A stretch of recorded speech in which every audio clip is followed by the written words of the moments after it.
श्री राधे राधे। आपका स्वागत है मेरे इस YouTube चैनल डिवाइन हिंदी कहानियों में। आज मैं आपको 16 सोमवार व्रत की कथा सुनाऊंगी। अगर आपको मेरी ये कथा पसंद आए तो कमेंट बॉक्स में कमेंट जरूर करें। सोमवार का व्रत साधारणतः दिन के 3 पहर का होता है या पारायण का कोई खास नियम नहीं है, किंतु यह आवश्यक है कि दिन रात में केवल एक समय भोजन करे। सोमवार के व्रत में शिव जी, पार्वती जी का पूजन करना साधारण और 16 सोमवार की विधि तीनों की एक जैसा है। शिव पूजन के पश्चात कथा सुननी चाहिए। प्रदोष व्रत 16 सोमवार कथा सुननी चाहिए। 16 सोमवार को संकट सोमवार व्रत भी कहते हैं। इस व्रत को मुख्यतः किसी बड़े संकट से छुटकारे के लिए संकल्प लेकर किया जाता है। यदि आप आर्थिक रूप से बुरी तरह संकट में फंसे हुए हैं, घर परिवार में कोई न कोई लगातार गंभीर रोग से पीड़ित हो रहा है, परिवार पर एक के बाद एक लगातार संकट आते जा रहे हैं, तो यह व्रत अवश्य करना चाहिए। इसके अलावा जिन युवतियों का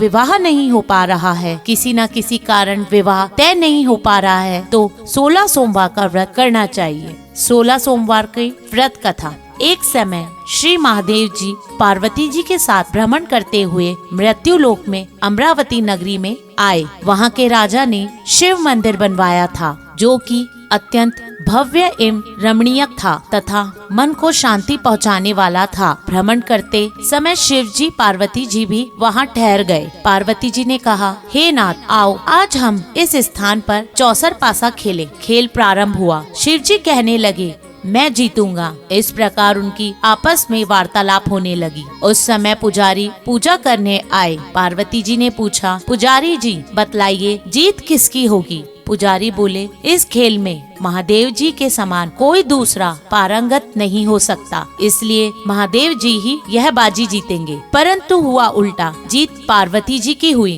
अतः पार्वती जी ने पुजारी को कोढ़ी होने का श्राप दे दिया कि तूने मिथ्या भाषण किया है। अब तो पुजारी कोढ़ी हो गया। शिव पार्वती जी दोनों वापस चले गए। कुछ समय पश्चात अप्सराएं पूजन करने आई। अप्सराओं ने पुजारी के उसके कोढ़ी होने का कारण पूछा। पुजारी ने सब बात बता दी। अप्सराएं कहने लगी, पुजारी जी, आप 16 सोमवार का व्रत करें तो शिव जी प्रसन्न होकर आपको संकट दूर करेंगे। पुजारी ने अप्सराओं से व्रत की विधि पूछी। अप्सराओं ने व्रत करने और व्रत के उद्यापन करने की संपूर्ण विधि बतलाई। पुजारी जी ने विविध पूर्वक श्रद्धा भाव से व्रत प्रारंभ किया और अंत में व्रत का उद्यापन भी किया। व्रत के प्रभाव से पुजारी जी रोग मुक्त हो गए। कुछ दिन बाद शंकर पार्वती जी पुनः उस मंदिर में आए तो पुजारी जी को रोग मुक्त देखकर पार्वती जी ने पूछा, मेरे दिए हुए शाप से मुक्ति पाने का तुमको कौन सा उपाय किया? पुजारी जी ने कहा, हे माता, अप्सराओं द्वारा बतलाए गए 16 सोमवार के व्रत करने से मेरा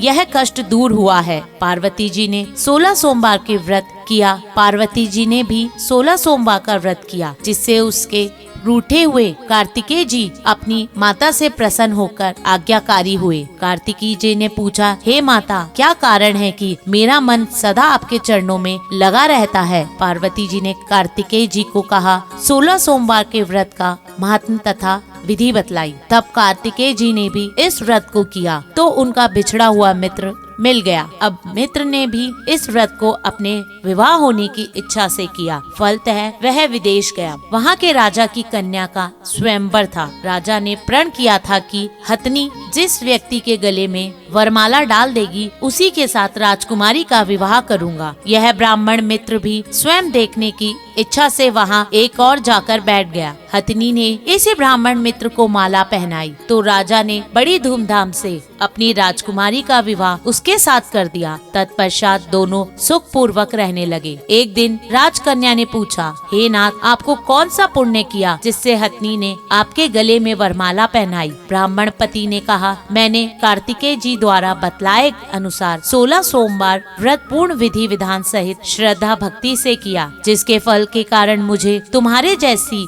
सौभाग्यशाली पत्नी मिली। अब तो राजकन्या ने भी सत्य पुत्र की प्राप्ति के लिए व्रत किया और सर्व गुण संपन्न पुत्र प्राप्त किया। बड़े होकर पुत्र ने भी राज्य प्राप्ति की कामना के लिए 16 सोमवार का व्रत किया। राजा के देवलोक होने पर इसी ब्राह्मण कुमार को राजगद्दी मिली, फिर भी वह इस व्रत को करता रहा। एक दिन उसने अपनी पत्नी से पूजा सामग्री शिवालय में चलने को कहा, परंतु उसने पूजा सामग्री अपनी दासियों द्वारा भिजवा दी। जब राजा ने पूजन समाप्त किया तो आकाशवाणी हुई कि हे राजा, तुम इस पत्नी को त्याग दो, नहीं तो राजपाट हाथ से धोना पड़ेगा। प्रभु की आज्ञा मानकर उसने अपनी पत्नी को महल से निकाल दिया। तब वह अपने भाग्य को कोसती हुई एक बुढ़िया के पास गई और अपना दुखड़ा सुनाया। तब बुढ़िया ने बतलाया, मैं पूजन सामग्री राजा के कहे अनुसार शिवालय में नहीं ले गई और राजा ने मुझे निकाल दिया। बुढ़िया ने कहा, तुझे मेरा काम करना पड़ेगा। उसने स्वीकार कर लिया। तब बुढ़िया ने सूत की गठरी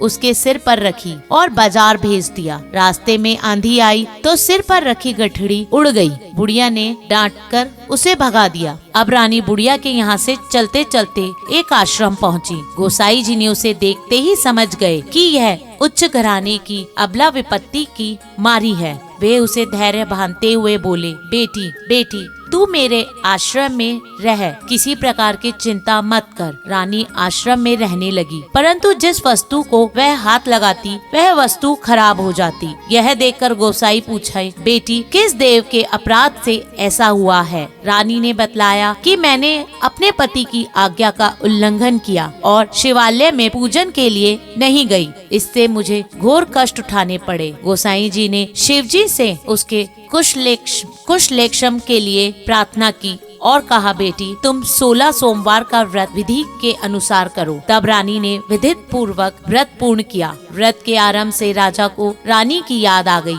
और दूतों को उसकी खोज में भेज दिया। आश्रम में रानी को देखकर दूतों ने राजा को बतलाया। अब तो राजा वहां जाकर गोसाई जी से कहा, महाराज, यह मेरी पत्नी है, मैंने इसका परित्याग कर दिया था, कृपया इसे मेरे साथ जाने की आज्ञा दे। शिव जी की कृपा से प्रतिवर्ष 16 सोमवार का व्रत करते हुए वे आनंद से रहने लगे और अंत में शिव लोक को प्राप्त हुए। धन्यवाद। अगर आपको मेरा ये चैनल पसंद आए तो मेरे इस चैनल को लाइक, सब्सक्राइब तथा शेयर करना ना भूले। श्री राधे राधे।